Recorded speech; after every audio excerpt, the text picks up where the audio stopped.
Irreecha jechuun amata naannoyne gama gannaarraa gama birraatti tokko deemine bakka uummanni Oromoo itti wal arkee haa bakka jiru haa bahaa fi haa dhihaatis wal arkee itti waaqa galateeffatee addaan galu jechuudha. Amantii takka keessan seenu waa'ee siyaasaa keessan seenu. Ayyaanni irreechaa amata haaraa kanaa akka duraaniitii miti sandaran qophaa'ee kabajamuudha qaba jechuudha. Maaliif namni tokko bilisummaa ifiitii fi maalummaa ifii beeksisuudhaaf aadaa ifii qabu san afaan isaatii fi aadaa isaatiitu bilisummaa isaatillee fida malee akkuma namni si beekee bilisummaa manatti fidu hin jiru.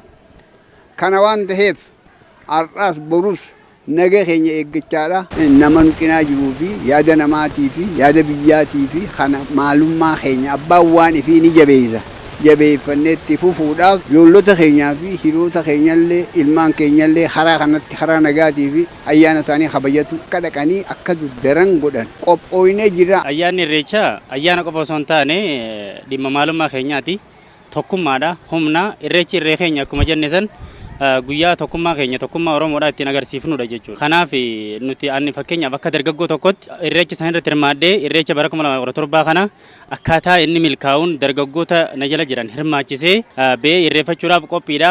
Dargaggoon akka dargaggootti, abbootiin gadaa akka abbootii gadaatti, haadhin siiqee akka haadhin siiqeetti, qeerroo qarreen akka qarreetti hundi keenyaa'u gahee nurraa eeggamu bahannee uummanni keenya nagaan bahee iddoo irreeffannaa isaa san dhaqee irreeffatee akka galu nuti humna taanee dhaabbachuu qabnaa, utubuu qabnaa, cinaa dhaabbannee keessummeessa. Fakkeenyaaf warri Harargee bahaa asiin dhufanii warri Hararguma lixaatoo ta'ee aanolee garaagaraa asiin dhufan iddoon keessa dabranii isaan sanillee simannee keessummeessanii akka isaan dabran goonee nutillee akkasumatti irreeffachuu qabnaa jechuudha. Irreechi irree keenya heddummina Oromootii fi eenyummaan Oromoo aadaan biyya biyyaa ittiin miidhagee mul'atu irreecha irratti Oromoon amata meeqa cunqurfamtee irreecha kana harkatuuf dhooysatti irreeffattee qeerroon teenya dhiiga isaaniitii fi lafee isaaniitti cabsaniiti irreecha kana qeerroo meeqatti dhabneeti dooktora meeqaa fi piroofeesara meeqa holqa irreechaa irratti akkasitti xayyaara irra qabanii lafee nam meeqaa dhabneeti nuti har'aan tana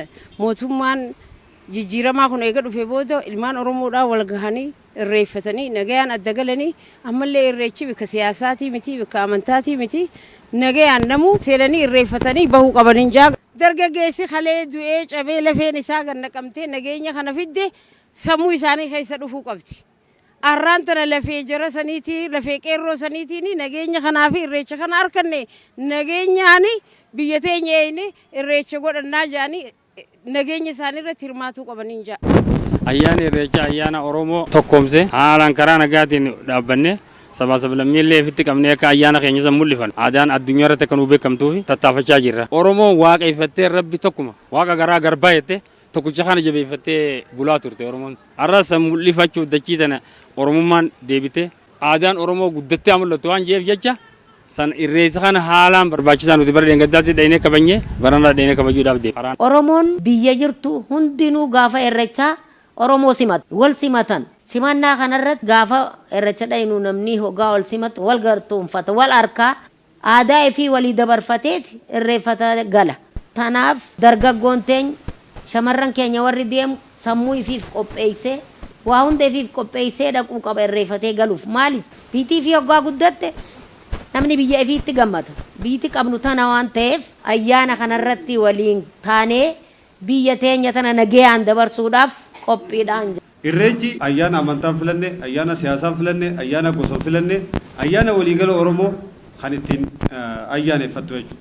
Hora Harsadeetti, hora Finfinneetti bahamee akka addunyaatti sadarkaa Afrikaatti baay'ina uummata achirratti hirmaatuun tokkoffaa ta'e itti hirmaatamu jechuudha. Kan namoonni hundi wal fakkaatee uffata aadaa bifa tokko uffatee sochii bifa takka socho'ee wal dhagahee tarkaanfii takkaan iddoo sanitti wal qunnamu wal argu ayyaana irreechaati jechuudha. Ayyaana Oromoon seerota Oromoon qabdu keessaa sirna gadi ta'anii ayyaanni irreechaa isa hangafa jechuudha. Kan kaabaa kibbaa, kan bahaa lixaa, kan jiddugala iddoo itti wal argu. Iddoo gabaasni jiilonni Oromoo abbootiin hayyoonni Oromoodhaa waggaa guutuu hojiilee hojjetaa turan karoora yaada gabaasa itti dhiyeeffatan jechuudha. Iddoo uummanni Oromoo waggaa guutuu bahaadhii hankaaba kibbaan osoo wal hin argin waggaa guutuu hojiidhaan dabarsee kan ittiin iddoo tokkotti wal argu ayyaana irreechaati jechuudha. Nuti dargaggeessi, dubartoonni, abbootiin gadaa, haati siinqee, qarree fi qeerroon hundi kana sirnaan hubannee nama hubanneefis hubachiisnee gahee nurraa eegamu bahachuun baay'ee barbaachisaa. Kan tokkummaa, kan nagaa, kan jaalalaa akka ta'uu fi kanaa wajjin wal qabatee hundi keenya gahee keenya bahachuu irratti qophii